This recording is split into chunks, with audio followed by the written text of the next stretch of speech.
TRP scam यानी कि television rating चोरी का खेल अब सबके सामने आ गया है। मुंबई पुलिस ने, आप जानते हैं, चार्जशीट में अर्नब गोस्वामी जो कि रिपब्लिक टीवी के एडिटर इन चीफ है, और साथ में पार्थो दास गुप्ता जो कि बार्क यानी ब्रॉडकास्ट ऑडियंस रिसर्च काउंसिल, जो कि सारे चैनलों के टीआरपी कलेक्ट करके छापती है, कहती है कि ये चैनल नंबर 1 है, ये चैनल नंबर 2 है। इन दोनों में सांठगांठ की पूरी सच्चाई अब उनके व्हाट्सएप चैट में सामने आ गई है। ये व्हाट्सएप चैट सही है या नहीं, ये तो कोर्ट तय करेगा, लेकिन अभी तक अर्नब गोस्वामी की तरफ से या पार्थोदास गुप्ता की तरफ से कोई ऐसा बयान नहीं आया है कि ये फेक है। अगर ये व्हाट्सएप चैट सही है तो एक चीज हमारे सामने बिल्कुल साफ है कि पार्थोदास गुप्ता जो कि बार्क के पूर्व सीईओ थे, वो लगातार अर्नब गोस्वामी की मदद कर रहे थे, कह रहे थे कि कैसे उनकी रेटिंग ज्यादा आ सकती है, और दूसरे चैनलों को दबाने की कोशिश कर रहे थे।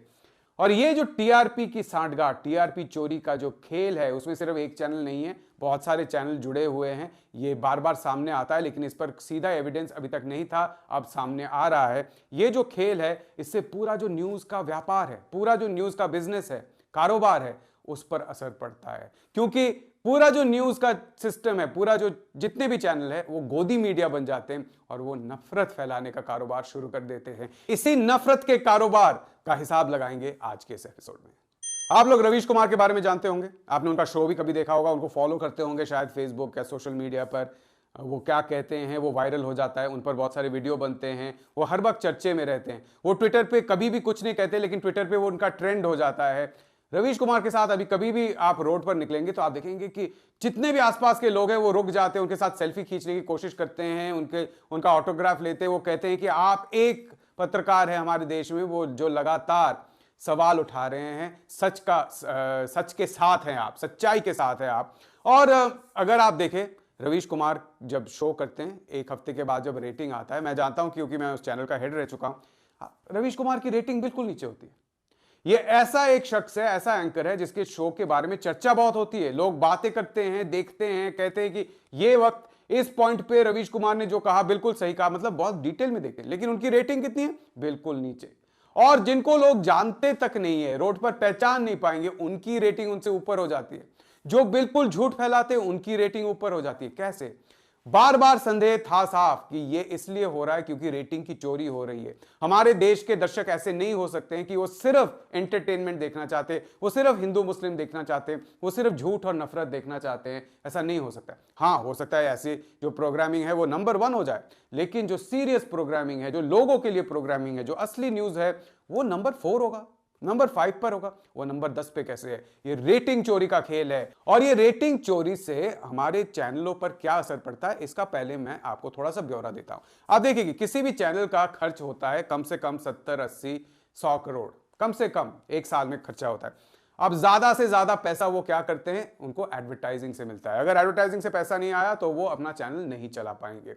चैनल नहीं चला पाएंगे, वो पत्रकार को पैसा नहीं दे पाएंगे, कैमरा पर्सन को पैसा नहीं दे पाएंगे, आप देखिए एंकर को पैसा नहीं दे पाएंगे, स्टूडियो नहीं चला पाएंगे। जो न्यूज गैदरिंग यानी कि खबर लाने के लिए अगर कहीं गांव में आपको जाना पड़े या किसी दूसरे शहर में जाना पड़े, तो वहां के आने जाने का खर्चा, खाने पीने का खर्चा, रहने का खर्चा, ये भी वो नहीं उठा पाएंगे। इसको कहते हैं न्यूज गैदरिंग या प्रोडक्शन कॉस्ट, वो नहीं उठा पाएंगे। और दूसरा एक और खर्चा बहुत बड़ा है जो आप लोगों को जानना जरूरी है, वो है डिस्ट्रीब्यूशन।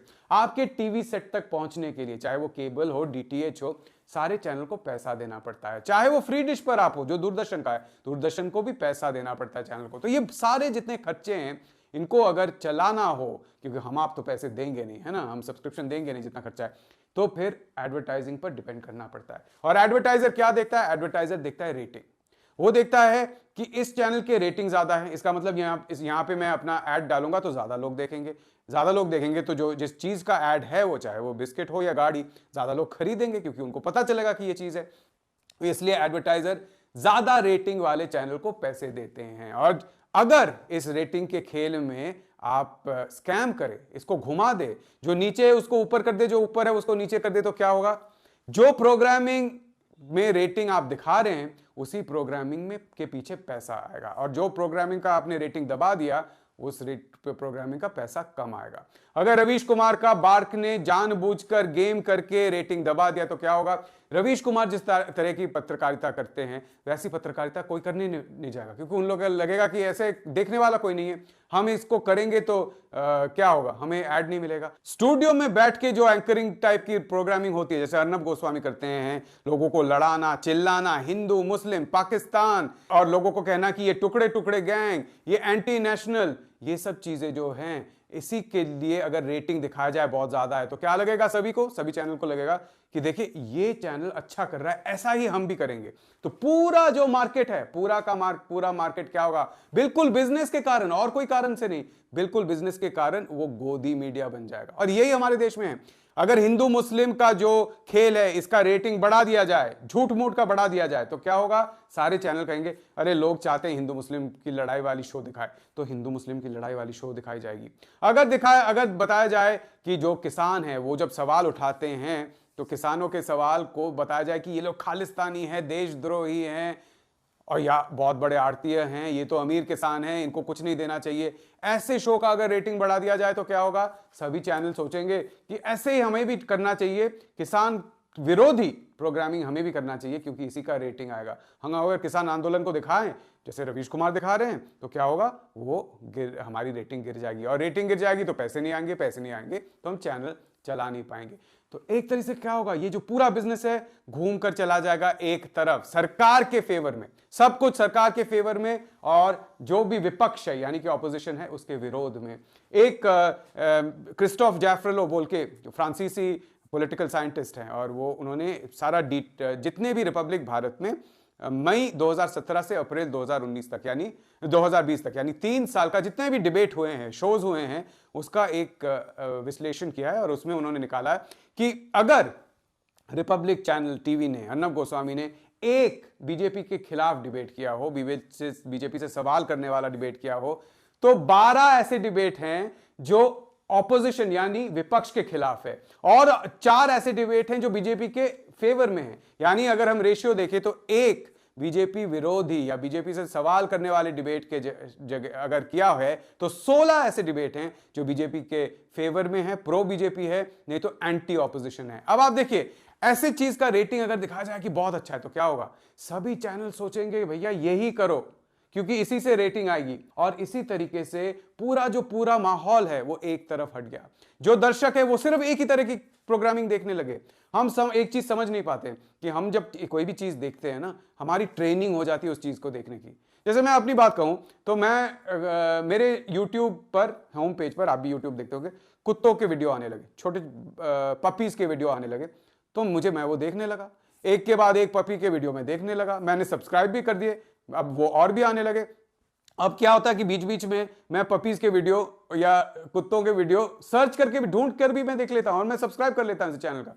मैं इससे पहले कभी भी ऐसे वीडियो नहीं देखता था, YouTube ने मुझे ट्रेन कर दिया कि यही वीडियो अच्छा है, यही आप देखिए, और वही मैं देख रहा हूं।